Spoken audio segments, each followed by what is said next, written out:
सारे लोग अभी एक ही चीज कह रहे हैं कि एल्विश यादव प्लीज एक थप्पड़ मुझे भी मार दो।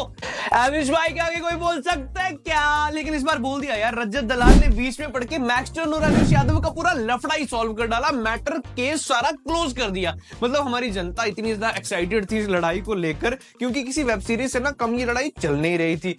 पूरी फुल फिल्मी फील दे रही थी। मतलब पहले एपिसोड में हमने देखा एल्विश यादव भाई साहब हमारे पूरे अपने 9 बंदों के साथ आते हैं, फुल सिंगम वाली एंट्री, और आके सागर ठाकुर जिनका नाम मैक्सटन भी है उनको कूट देते हैं। उसके बाद सागर ठाकुर चिल्लाने लगते हैं, आज तक पर उनके इंटरव्यूज आने लगते हैं और एफआईआर हो जाती है एल्विश यादव के ऊपर। लेकिन फिर उसके बाद क्या होता है कि Rajat Dalal the body builder, the high court of the YouTubers community, हाँ फिलहाल उनको इसी नाम से बुलाया जा रहा है, वो बीच में पड़ते और पूरा मैटर सॉल्व करवा देते हैं। मतलब यार एल्विश भाई ने हमारे इतना ज्यादा इमोशनल कर दिया था लोगों को। हमारा आशीष चंचलानी जो सारे साल में एक वीडियो डालते हैं वो इतने ज्यादा इमोशनल हो गए कि वो तो यूट्यूब छोड़ने को तैयार हो गए। कहते यार ये सब मेरे से नहीं देखा जाता, जिस तरह के हालात अभी चल रहे हैं मैं तो सोच रहा हूं कि यूट्यूब ही छोड़ दूं। वैसे आशीष चंचलानी जो साल में एक वीडियो निकालते हैं उनके जैसे हालात है, हमें तो याद भी नहीं है कि वो यूट्यूब पर है या उन्होंने छोड़ दिया है। हमारे हिसाब से तो यूट्यूब उन्होंने छोड़ दी है। बात तो सही है।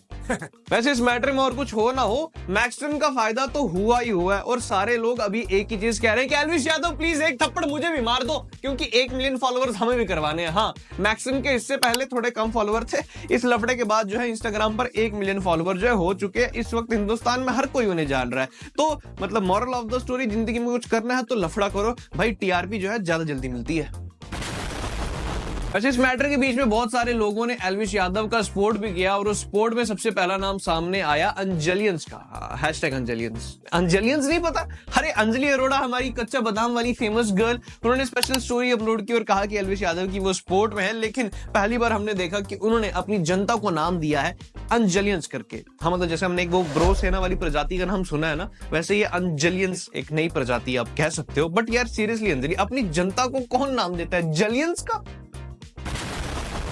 ये मामला सॉल्व हुआ तो मैक्सटन ने कहा कि एल्विश यादव से लड़ाई की वजह मिसकम्युनिकेशन था। अपनी तरफ से क्लियर है, एक बार भाई तुम और बता दो क्या क्या सीन वही है, थोड़ा सा मिसकम्युनिकेशन था। लाइक सीरियसली मैक्सटन, मिसकम्युनिकेशन पूरे हिंदुस्तान में हड़कंप मचा दिया था तुमने, सोशल मीडिया पर बवाल मचा दिया था। सारे एक पक्ष में हो गए थे, दूसरे पक्ष में हो गए थे, कोई एल्विश यादव की सपोर्ट में, कोई मैक्सटन की सपोर्ट में, और एट द एंड मैक्सटन कहते हैं कि मिसकम्युनिकेशन की वजह से हुए थे। बेचारी जनता जो तुम सबको सपोर्ट कर रही थी उनका तो कट गया चूड़िया। और साथ में मैक्सटन ने यह भी कहा कि उनको किसी ने भड़काया था एल्विश यादव के खिलाफ, उसकी वजह से ये सब कुछ हुआ था। और थोड़ा सा किसी ने तो उकसा दिया था मेरे को। अब ये भड़काने वाला इंसान कौन हो सकता है, वो आप गेस करना कमेंट सेक्शन में। बट जब एल्विश यादव मैक्सटन को मारने के लिए आए थे और मैक्सटन ने जो कैमरा एंगल सेट किया था ना भाई, उसका तो फैन में भी हो गया था। सामने सामने दिख रहा था कि उनको पता था कि एल्विश यादव आएगा तो मारेगा जरूर, कंट्रोवर्सी होगी जरूर, फॉलोअर्स बढ़ेंगे जरूर, इसलिए मैं कैमरा लगाऊंगा जरूर। और इसी पे समय रैना ने भी ट्वीट किया कि अगर कल को मैं अपना एमएमएस बनाऊंगा तो कैमरा जो सेट है वो मैक्सटन ही करेगा।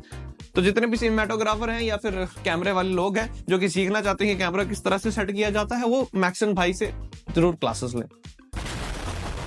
वैसे जब रजत दलाल द बॉडी बिल्डर की बीच में एंट्री हुई थी, वाइल्ड कार्ड एंट्री, तो जनता बहुत ज्यादा एक्साइटेड हो गई थी अब क्या होना है। और रजत ने स्पेशल इनविटेशन दिया था एल्विश यादव को स्टोरी में अपलोड करके कि एल्विश भाई हम 2 बंदे हैं और 2 ही रहेंगे मैक्सटन के घर पे 5 से 6 बजे के बीच, तुम आना चाहो तो आ सकते हो। 5 से 6 बजे के बीच में एक्सपेक्ट कर सकते हो, मैं और नितिन चंदीला भाई मैक्सटन के घर पे होंगे। चीजें पॉजिटिव साइड में जाती हैं तो भी हमारी ओनरशिप रहेगी, अगर कुछ कॉन्सिक्वेंसेस होते हैं तो वो भी हम बियर करेंगे, वो भी रिस्पॉन्सिबिलिटी हमारी है। हम खाली 2 बंदे हैं, जुबान वाली चीज है।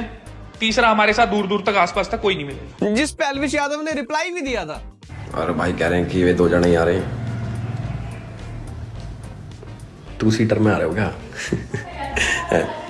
जो 2 जने आ रहे हो, बड़ी में आओ।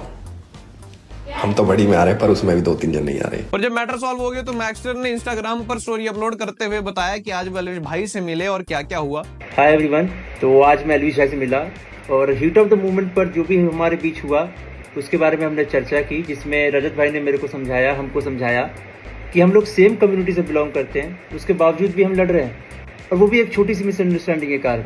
और अगर आप ध्यान से देखो ना तो मैक्सटन की टी शर्ट पे लिखा हुआ है कि please don't ever become a stranger.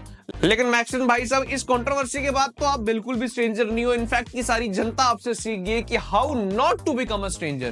Controversy करो, फिर फेमस हो जाओगे, स्ट्रेंजर नहीं रहोगे।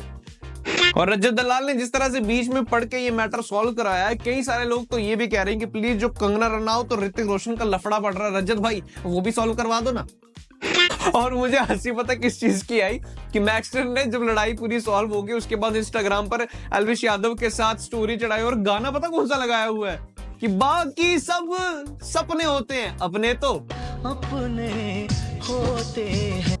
तो मतलब सो बात की एक बात, जो ऑनलाइन कंट्रोवर्शियल मुद्दे चलते हैं, कोई किसी से लड़ रहा है, कोई किसी से लड़ रहा है, उसके चक्कर में जनता डिवाइड हो जाती है, जनता आपस में लड़ पड़ती है और हैशटैग चलाने लग पड़ती है। कोई किसी को सपोर्ट करता है, कोई किसी को सपोर्ट करता है, लेकिन एट द एंड जिसके लिए लड़ रहे होते हैं वो अपना मैटर सॉल्व करके बैठ जाते हैं और जनता का घट जाता है। सो जनता बी स्मार्ट, अपने आप को इन कंट्रोवर्शियल मुद्दों में मत डालो और उसकी वजह से अपने रिलेशन खराब ना करो। हाँ, अगर कुछ करना ही है तो द बकलोल टीवी को सब्सक्राइब करो अगर अभी तक नहीं किया, और वीडियो पर कमेंट करो और बताओ कि ये पूरी जो कंट्रोवर्सी रही थी उससे आपको क्या सीख मिलती है।